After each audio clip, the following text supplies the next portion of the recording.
YouTube, what's happening? What's going on? It's pardon the noise in the background. Um,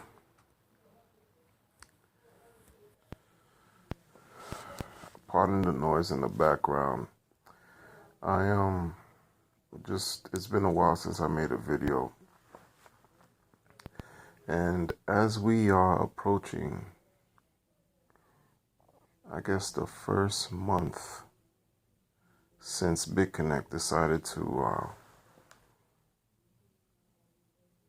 end their lending platform service. It's. I just want to throw out or share some thoughts that I've had in my head.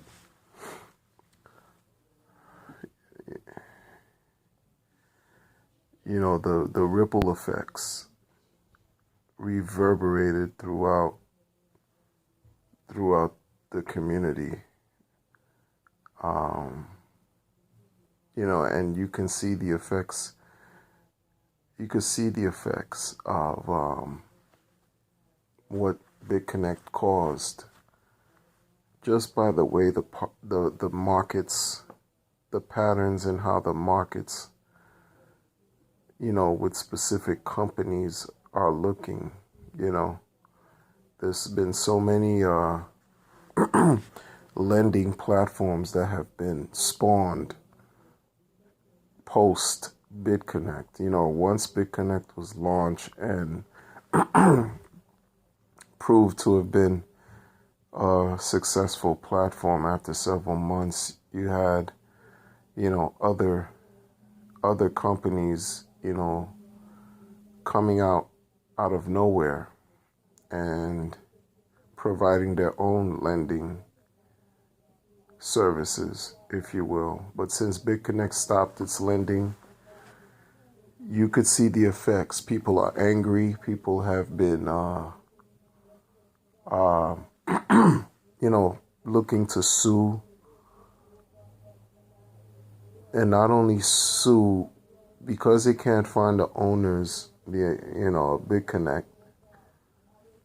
People are going after the promoters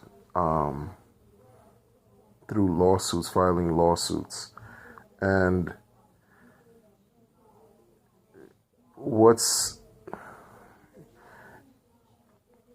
the masses aren't, it seems like, just from that type of behavior, and this is only my opinion, it doesn't seem like the masses are really ready for cryptocurrency. And the reason why I say that is because if you're getting into cryptocurrency, and I'm not an expert in this, I'm a novice, but from the little that I've read of how and why Bitcoin was introduced to the world, was to allow the people to have control over their financial status, over their financial well-being, to take the control away from government and banks, and go away or differentiate themselves from regulations and policies and all these constricting or financial constraints, if you will, that have been in operation for a very long time. Bitcoin and cryptocurrencies take the onus away from the banks, take the power away from the banks, and hands it over to the people. Now, if you're in BitConnect or in these other companies, in cryptocurrency in general, you're supposed, this is about empowering the people. Well, BitConnect did what it did. It gave everyone back their supposed loans by way of their tokens. They issued their tokens. They didn't give any Bitcoins back. They didn't allow anyone to withdraw Bitcoins back. They just issued their tokens to everyone. And of course, the prices dropped considerably and forced a lot of people who sold to sell at, they suffered huge losses. from selling their BitConnect tokens. And you're in a deregulated space, right? Why would you seek the help of government to file lawsuits against a company that's in a space that's already deregulated? That shows me that there are people who are just not, who don't understand how the space works, how cryptocurrency works, who don't care, perhaps. And it shows me that a lot of people are in pain, and I've heard a lot. I mean, really, they're in pain. They're in a lot of pain, and they've heard a lot, and they want answers. They want to feel whole, which is natural. It's natural. In my opinion, going after the promoters is not the right way. That's just my opinion, because ultimately, whomever decided to get involved with these types of programs, no one is over your shoulder forcing you to get inside these programs or to, put monies, purchase Bitcoin and put your Bitcoin in these platforms. You're not under any duress doing that. So these are decisions you make on your own. Take accountability, but people are not doing that. People are not doing that. They forget about that. When the platforms have been, before BitConnect stopped its lending, anyone who was involved apparently were making money. Everyone who was involved, not anyone, but everyone who was involved in the platform was making money, earning interest daily. And even that, to an extent, got criticized. People started criticizing the low interest rates that BitConnect was paying. They forgot about the fact that they were earning a considerable amount of monies daily, and on a regular basis. Because supposedly there were 0 days where the BitConnect didn't pay any interest. And if you lent a certain amount, you acquired a bonus. But people were saying that BitConnect wasn't even paying. They were criticizing the amounts of interest BitConnect was paying. They were saying that the company was slow. They were talking about, comparing BitConnect to these other upstarts that, pretty much imitated or copied BitConnect's business model. The greed factor sets in. People don't want to talk about how greedy they are either. They just want to point fingers at other people other than looking at themselves and saying, look, you did this, I did this, I'm responsible, I need to move forward. And, you still have these companies that are out here. Once BitConnect did what it did, Devor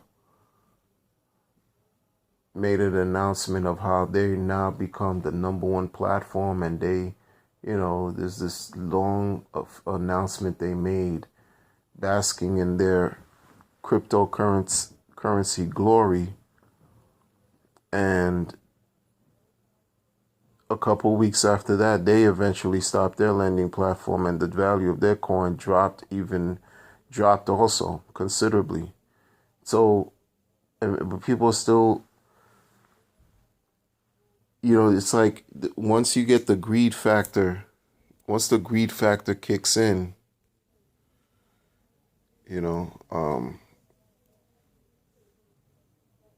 now there's, there are these people are still, see, BitConnect spoiled people, right? Because people got used to earning on a daily basis, earning whatever amount, interest rates up to 1%, this language, this culture, this routine, became a part of a person's norm. Whoever was involved with this got spoiled. If you were involved with it for several months, especially, I could imagine how people feel.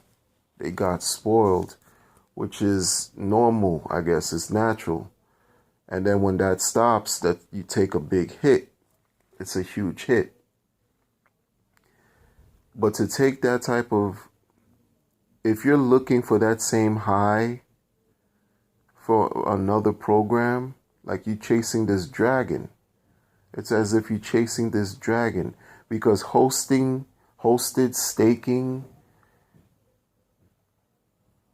to me, and again, I'm not well informed to this, but the way the people are talking on YouTube now, hosted staking is, I guess the new substitute, the alternate way or alternate option of accruing a high interest rate on a regular basis. That's almost like lending. And if you're chasing the earnings that you are making through the lending, that you are making in lending through hosted staking, you might end up being that hamster running in this wheel, constantly looking for that first high that you had, that dragon. You're chasing that dragon, and you just, put things in a certain perspective. Place yourself in a certain perspective, because one minute you're on a high, things are working, but then you don't prepare for when things go south. You don't prepare for when things change. A lot of people just altered their lives because they had so much faith in these cryptocurrencies or these platforms that, have tokens and, supposedly offer algorithmic trades or trading bots, which many people don't believe they have any trading bots.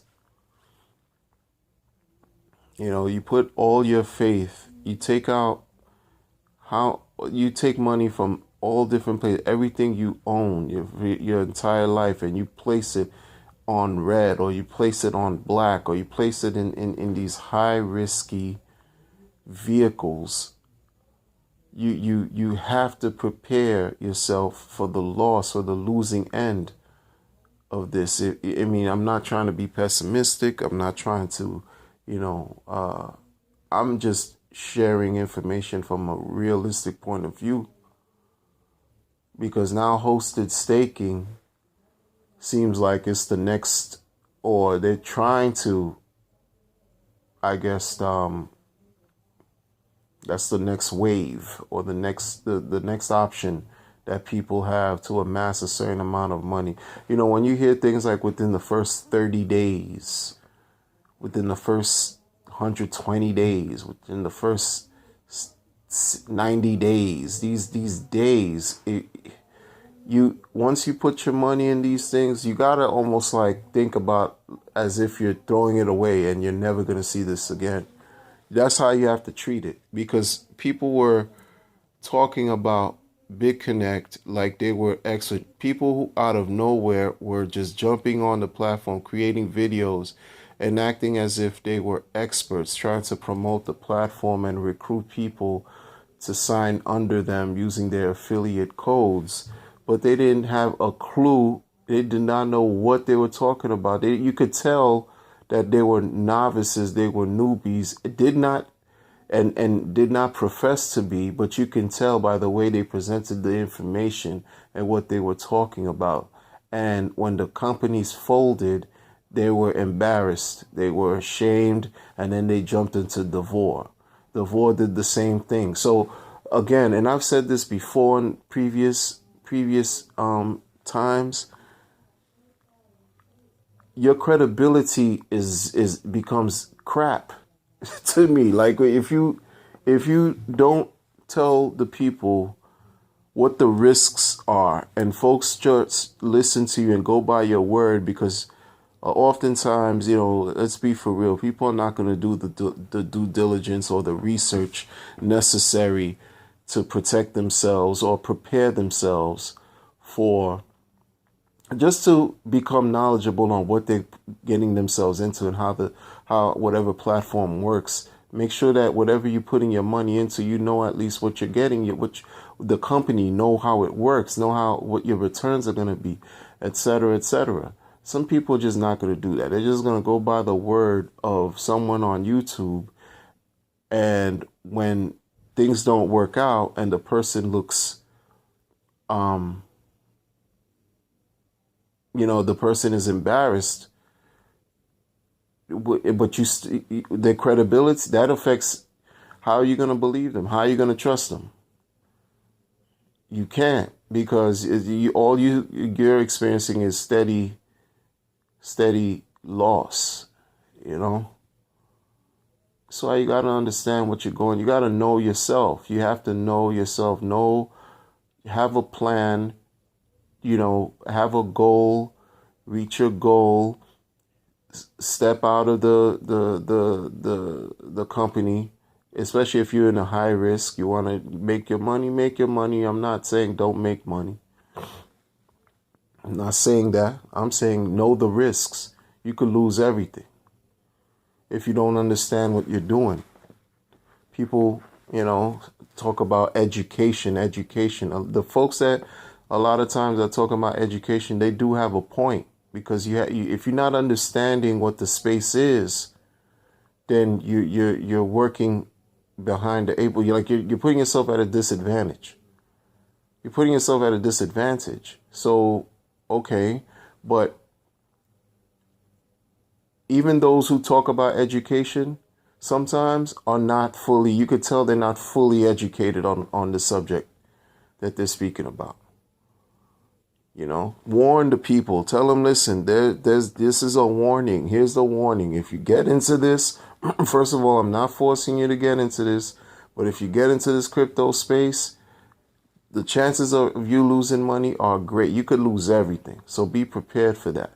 Don't paint a picture as if this program is completely SEC compliant or legal, or and you don't have anything to worry about. In cryptocurrency, you have, what is 100%? What is 100% guarantee? What can you get into that's 100% guarantee? What guarantee? What? I just don't understand. But you listening to these people telling you about how this program can give you X amount of returns on a monthly basis, how it's reputable, it's safe, it looks nice, as a nice website. When you email people asking questions, you get answers. They reply back quickly. The site is user friendly. Whatever their goals are on their white papers, on their roadmaps, they're achieving, and all this nice stuff. But you still have to know there's a risk. You could lose your shirt. You could lose everything. Tell the people that. You have to tell the people these things, because when the crap hits the fan, you're gonna be to blame, because people don't want to take onus for what they do. It's just part of human nature. I'm not judging. It's what it is. The last how many days since BitConnect stopped their lending program, there are tons of videos. You have memes, you have videos that are disparaging so many of the top promoters that it's unreal. People were almost like waiting. They had videos, I guess on the side, waiting to come out and attack these guys with, because it's crazy. Folks that filming where they live, like tracking them down, harassing them, stalking, making videos about where people live, and talking about their full names, and reviewing the court documents about the lawsuits and all kinds of stuff. Put the pictures of their family members. It's ugly. It's ugly. And then you're still talking about cryptocurrency in a space where things are decentralized. There are no, there's no central place you can say, okay, here's where such and such cryptocurrency is at, especially in with these lending platforms. Lending platform has become a bad word for good reason. For good reason. But I digress. That's all I just wanted to say. This video's been long enough. But again, I just watched a video on this thing called Finecoin. Okay, if it seems like it's a good platform, and it's a good platform, but I see the talk again. I see the hype that's building behind it. People are saying that, if you do the hosted staking, it's almost like the same language that I was hearing with people talking about platforms like BitConnect or Devor. If you I don't know, have a certain amount of coins and whatever, they pay you monthly in interest. It's just, in other words, BitConnect spoiled the crap out of people. That's just what it is. BitConnect spoiled the mess out of people. And it just shows in the way things are right now. Hopefully, things will change. But if something is too good to be true and coming at you so fast, you got to keep your antennas up. You really have to keep your antennas up, because the road to success is not always an easy road. I was always told you got to work hard to succeed. And BitConnect was painting a quick picture to make people really feel like everything was too good to be true. And if you have these other platforms that are professing certain things that are mimicking the model of BitConnect, which stopped its lending program, and all these other companies are following suit, and it's appearing to be too good to be true, then come on, man. Arm yourself. To be forewarned is to be forearmed. Take care.